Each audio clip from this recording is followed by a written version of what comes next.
नमस्कार मंडळी, नवीन एका इंटरेस्टिंग व्हिडिओमध्ये सर्वांचं मनापासून स्वागत आहे। मित्रांनो, लाडकी बहीण योजनेसंदर्भात अतिशय महत्त्वाचं अपडेट समोर आलेले आहे।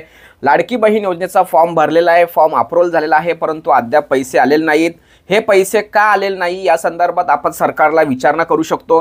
त्याचबरोबर लाडकी बहीण योजनेचे काही हप्ते आलेत, काही हप्ते आलेले नाही या संदर्भात सुद्धा आपण शासनाला विचारणा करू शकतो।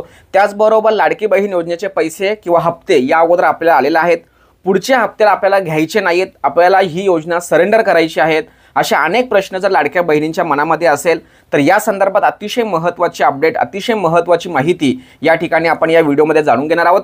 व्हिडिओला सुरुवात करण्यापूर्वी चॅनलवरती जर नवीन असाल तर कृपा करा चॅनलला सबस्क्राइब करा।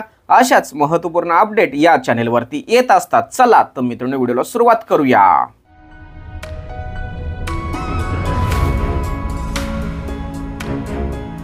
तर मित्रांनो, लाडकी बहीण योजनेसंदर्भात कोणतीही तक्रार असेल किंवा कोणताही प्रश्न जर तुमच्या मनामध्ये असेल तर तुम्ही आता थेट डायरेक्ट सरकारला विचारू शकता। यासाठी तुम्हाला लाडकी बहीण योजनेच्या अधिकृत वेबसाईटवरती यायचं आहे। वेबसाईटवरती आल्यानंतर तिथे तुम्हाला तक्रार म्हणून एक ऑप्शन दिसतोय, ग्रीव्हियन्स म्हणून एक ऑप्शन दिसतोय, त्यावरती तुम्हाला क्लिक करायचं आहे। त्यावरती क्लिक केल्यानंतर तुमच्यासमोर तुमचा आधार कार्ड नंबर आणि तुमचा आधार कार्ड नंबरची पहिली बाजू आणि दुसरी बाजू या दोन गोष्टी तुम्हाला अपलोड करायला येणार आहेत।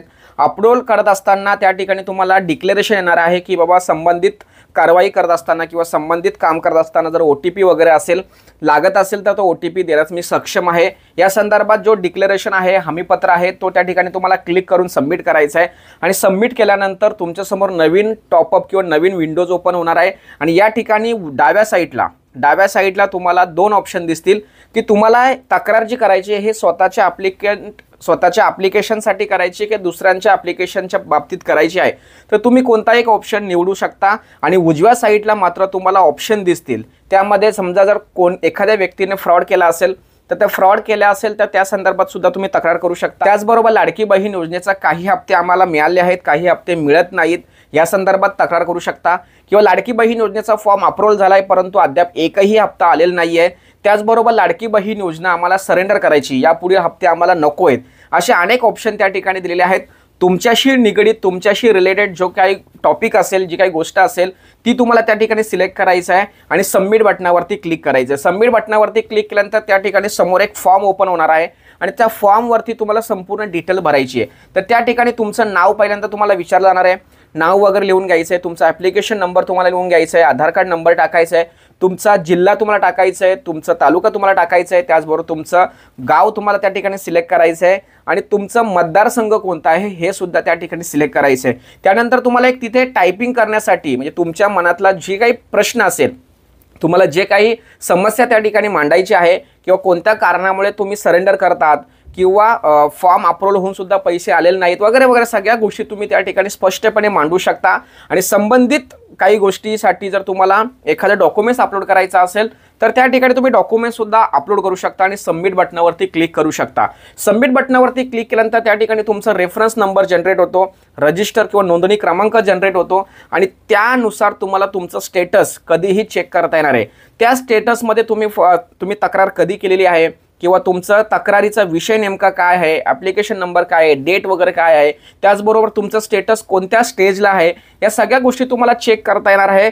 थेट तुम्ही सरकारला प्रश्न विचारू शकता, सरकारकडे तुम्ही डायरेक्ट सरेंडरची अपील करू शकता। अशा पद्धतीने मित्रांनो, लाडकी बहीण योजनेसंदर्भात अनेक लोकांच्या मनामध्ये प्रश्न होता की सर आम्हाला पैसे येत नाही, काय केलं पाहिजे, तर तुम्हाला हे करायचं आहे। समजा सर काही हप्ते आले, काही हप्ते येत नाही, काय केलं पाहिजे, तर या पद्धतीने तुम्ही कारवाई जर केली तर तुम्हाला नक्की त्या ठिकाणी फायदा होणार आहे।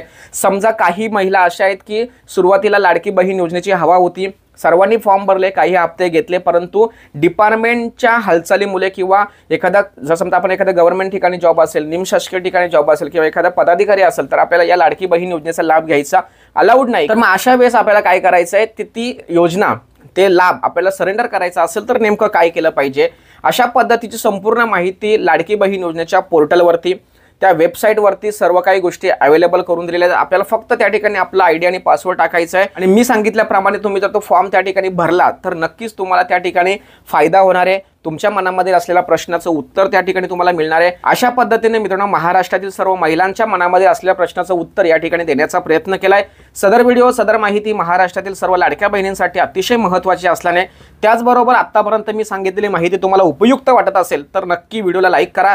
चॅनलवरती पहिल्यांदा आला असेल तर चॅनलला सबस्क्राइब करा। भेटूया अशाच महत्त्वाचे व्हिडिओ घेऊन, तोपर्यंत धन्यवाद। जय हिंद, जय महाराष्ट्र।